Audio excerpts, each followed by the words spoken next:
अस्सलाम वालेकुम। मेरा नाम साहिदा, जिला पाकपतन तो बोलते पे। मेरे 4 बच्चे हैं, 3 बेटियां, एक बेटा है। साईं मेरा बुढ़ा है, उन्हें कोई काम कार को नहीं आंदा। अस दिहाड़ी करने, बारिशां आईयां होईयां ने, कदे दिहाड़ी लगदी कदे नहीं लगदी।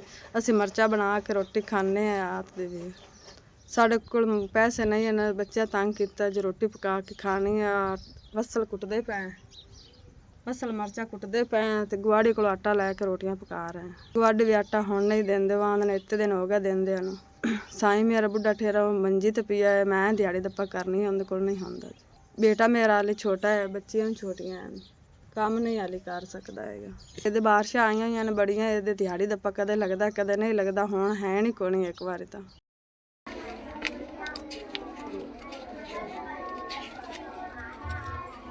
SVS ਤੁਹਾਡੀ ਬਹੁਤ ਮਿਹਰਬਾਨੀ, ਸਾਨੂੰ 4000 ਮਿਲ ਗਿਆ। ਤੁਹਾਨੂੰ ਬਹੁਤ ਗਣਾ ਦੇਵੇ, ਬਹੁਤ ਖੁਸ਼ ਹਾਂ। ਕਿਛ ਦੁਆ ਕਰਸੋ, ਬੱਚੇ ਵੀ ਦੁਆ ਕਰਸੋ, ਮਿਹਰਬਾਨੀ। ਸਾਡੇ ਔਖੇ ਟਾਈਮ ਬੜੇ ਕੰਮ ਆਏ, ਆਪਦੇ ਸਮਾਨ ਲੈ ਲੈ ਸੀ, ਆਖ ਦੁਆ ਕਰਸੋ।